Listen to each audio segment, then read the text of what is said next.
Greetings, scholars.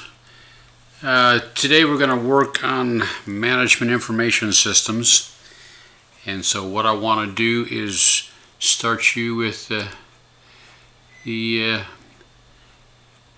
management information systems. Okay, and in the first day in class or thereabout, I basically said, okay, let's explain this by drawing three basic circles, concentric circles. So we have management, we have information, and we have systems.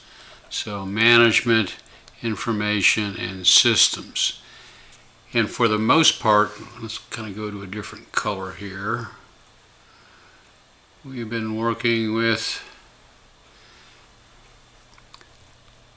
systems.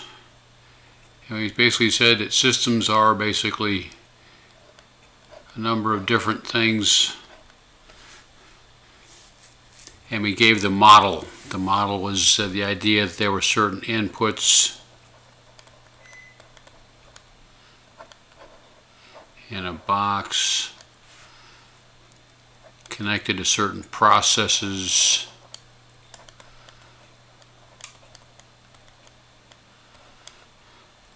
and certain outputs.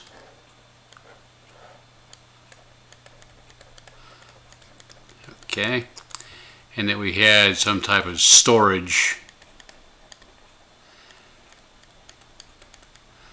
So to do a model of this,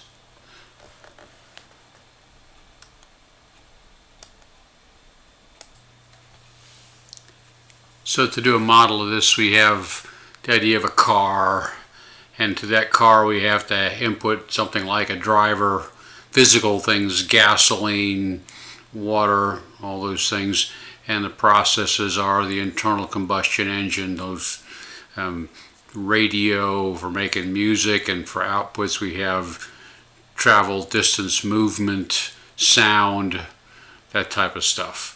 So this whole idea of the input, process, outputs type of model is a systems model. And so now I want to move more into the area of the interlap of information systems, which basically is this area of intersection. So it's just the informational piece. And for that, I'm going to use a data flow. Come on, guy. Somehow I managed to click these guys. Flow diagram. And it's going to be similar to the systems model, but it's going to be a little different. And for that data flow diagram, or DFD for short, you're going to measure the flows of data between different things. And so the first thing we got is we got a line with an arrow, and this is a data flow. The second thing we have is what's referred to as external. It's an external thing, and it's basically a box. And an example of an external would be like a customer or a manufacturer. Okay, and then we have the idea of a process, and I mentioned that this earlier one was an external. Usually, I don't know how I keep on doing that, losing the color on this. External.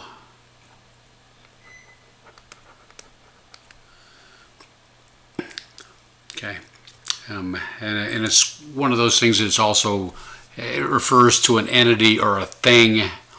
So customers or manufacturers or vendors or suppliers, all sorts of things that are nouns that are kind of general contents. We'll work on this a little bit. So then we have processes, and we have things that are what are called data stores. And data stores are open-ended boxes. So this is a data store, and this is will be what we will call a database eventually, but it's for data flow diagram. It's a data store because it can include many different databases, many different types of data. Pause here. Process diagrams like this, what we want to do is for the first one we want to have a general process, and so we'll have one big circle, and this will be, let's just say this is to buy, B-U-Y, buy something online, which is your task for Monday. And as far as what processes are attached to that, you have a customer,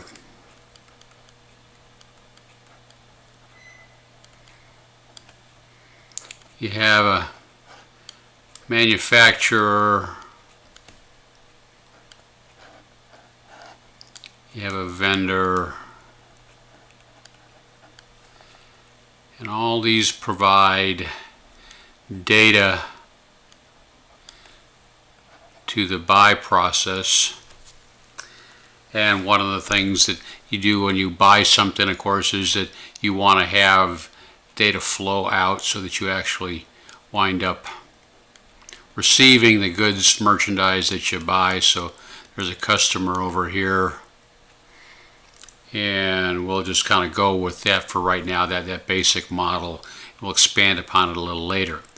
So the idea, you have customer information going in to the buy process, and through the buy process you would surf and select and check out, and that buy process would then basically give you information that you have an invoice and other data type things that would go back to the customer. So you have a customer here on the output side, you have a customer on the left on the input side, and things kind of typically move from left to right. Okay. Now, one of the properties of this idea of data flow diagrams is they move, or they basically do in different levels of complexity. So what happens is after you go do what's usually referred to as a 0 level diagram, which is just the general 40,000 foot view of what's going on, you begin to break things into pieces so that this buy now becomes a couple of other things. And one of the things is basically the surfing part of the exercise. In other words, you're learning about it, and then there's the selection, and then there's the checkout. Okay, so now the customer basically puts inputs into each of these, and maybe not all of them, because there are kind of two ways which you can kind of construct things. So this is kind of set up in a sequential fashion, which basically means that the customer starts off by surfing, and then once it's finished surfing, they go about selecting, and this would be basically the process of putting data into a shopping cart. And then when you're done putting stuff into a shopping cart, then you go through and you check out. And then once you check out, this data goes out to a shipper, and you send stuff to wherever you are.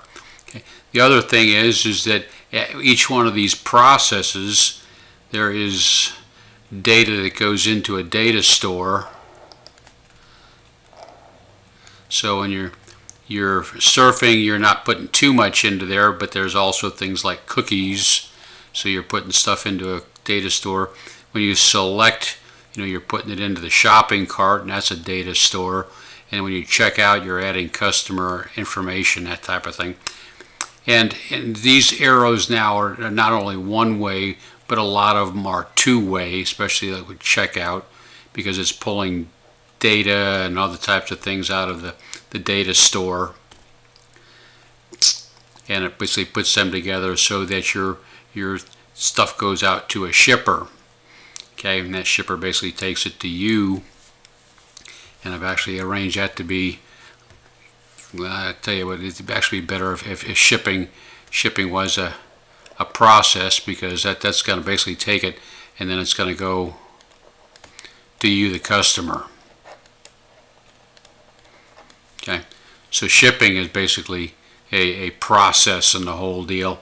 And one thing you can see here is the lines of a particular information system, and you sit there and in the design process need to sit there and figure out where they are. So let's pause for a second. So going back to the data flows, what are the data flows of each one of these pieces? And the data flow from the customer to the surf process is the idea of you put in clicks, you put in URLs, you put in clicks and other things, and you surf, and part of the surf to get to the select is basically that you click on the buy it now or add to cart.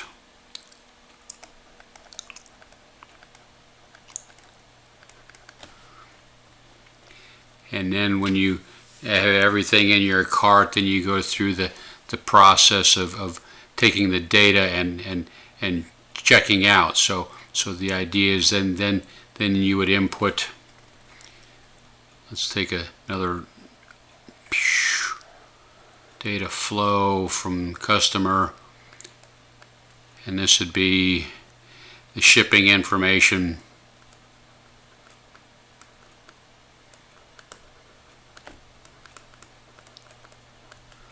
Credit card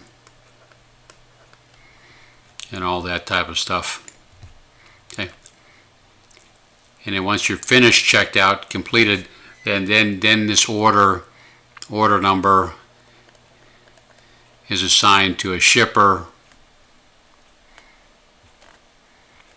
and that shipper physically notifies the customer.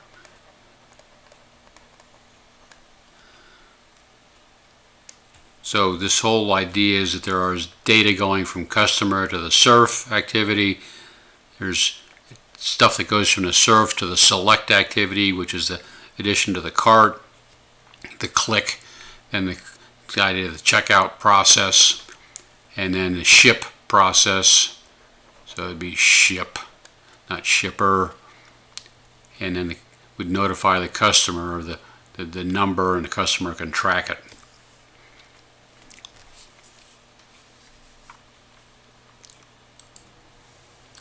So kind of to review, what we're looking at is a data flow diagram. And that data flow diagram is representative of this intersection of the system and the information. And it's represented in the data flow diagram, which has data flows, which are lines with arrows at one or both ends, depending on which way the data flows. There's the external entities like customers and vendors and manufacturers, things like that, which add data to the process. I mean, another thing we might add here, if we were going to be more detailed, would be the fact that the manufacturer would be supplying part numbers and part information and things like that to the surf process, so that you would have the information you need to decide what it is about, because the vendor doesn't make that information. They basically get it from the manufacturer. So I'm just kind of wanting you to go through this kind of one at a time, because these things become kind of complex pretty quickly. So the idea is you have the external entities, then you have the processes, which are again verbs like they are with the processes for systems, and then you have the storage. Now I mentioned this was kind of a sequential process, data flow, and basically it's surf, select, checkout, ship. You have to do them in sequential fashion. However, they can also be a parallel where you have three different things and they happen at roughly the same time. It's a little bit big, but I'll just kind of make them overlapping. Okay, and then they kind of come back and combine at some other process. And that's a parallel. So you have sequential and parallel, and then most things are combinations of this. A parallel example that's not a data example, but the idea is when you get up in the morning, you got to get out of bed before you can brush your teeth, before you can take a shower. But you can also, when you're getting up, you can sit there and you can turn on the TV and you can start the coffee and you can take a shower all at the same time while the TV is on, the coffee's being made, and you're getting clean in the shower. Okay, so what I wanted you to do for Monday is basically take an online type of situation and go and kind of map that out as far as you are surfing, you find something that you want to buy, you want to provide the data that for the checkout, that's this long end run here, and you want to basically go to shipping and customer and basically work that out for some particular product that you want to purchase. That's all for now. See you on Monday.